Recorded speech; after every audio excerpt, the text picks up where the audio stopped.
திருச்சியிலேருந்து கல்லணை வழியா தஞ்சாவூருக்கு போனீங்கன்னா, உண்மையிலே வந்து ரோடு வந்து ரொம்ப அழகா இருக்குதுங்க. 2 சைடுமே வந்து கிராமங்கள் நிறைந்த பகுதி. அதேமாரி அப்படியே 2 சைடுமே வந்து பார்த்தீங்கன்னா, விவசாய பகுதி. பார்த்துட்டு போயிட்டே இருக்கலாம். இந்த தஞ்சாவூர் பகுதியில இரவு நேரங்கள்ல அந்த சிட்டிய பார்த்தா, உண்மையிலே வந்து இன்னும் வந்து ஒரு சில பகுதி வந்து பழமை மாறாம அப்படியே வச்சிருக்கிறாங்க. ஒரு சில பகுதி வந்து இப்போதைக்கு மாத்தி வச்சிருக்கிறாங்க நவீனமா. அப்படியே பார்த்துட்டே போலாங்க. கடைவீதி பார்த்தீங்கன்னா, அப்படியே அழகா இருக்குதுங்க.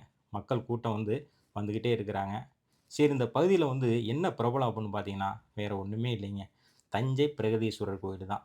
இந்த கோயில்னால தான் தஞ்சை நகரமே வந்து உலகுக்கே அறியப்பட்டிருக்குதுங்க. அதுபோக பார்த்தீங்கன்னா, இந்த நகரம் வந்து யாரால் பேசப்பட்டது அப்புட்ன்னு பார்த்தீங்கன்னா, ராஜராஜ சோழ மன்னர்களால் தான் பேசப்பட்டதுங்க. ஏன்னு கேட்டீங்கன்னா, 250 ஆண்டுகள் வந்து இந்த பகுதிய வந்து ஆட்சி பண்ணியிருக்கிறாங்க. அதனால தான் வந்து இந்த நகரம் வந்து கோவில் நகரமா இருக்குதுங்க. இந்த தஞ்சைய சுத்தி பார்த்தீங்கன்னா, எங்க பார்த்தாலும் கோயிலா தான் இருக்கும். அந்த அளவுக்கு பிரபலமான நகரங்க. இது வந்து ராஜராஜ சோழனுக்கு அப்புறம் பார்த்தீங்கன்னா, 2 மன்னர் வந்து ஆட்சி பண்ணியிருக்காங்க. ஒண்ணு பார்த்தீங்கன்னா, நாயக்க மன்னர்கள்.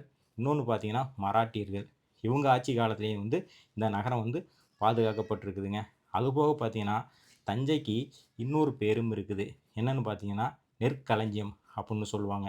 ஏன்னு கேட்டீங்கன்னா, இந்த பகுதி வந்து காவேரி டெல்டா பகுதியில தான் அமைஞ்சிருக்குதுங்க. அதனால தான் இந்த பகுதி பூராமே விவசாயம் நிறைந்த பகுதியா இருக்குதுங்க. அதனால இந்த பகுதிக்கு நிறைய பேர் வருவாங்க. வந்து பார்த்துட்டு இந்த நகரத்த சுத்தி பார்க்காம போவே மாட்டாங்க. ஏன்னா, அந்த அளவுக்கு புகழ்பெற்ற நகரங்க இது.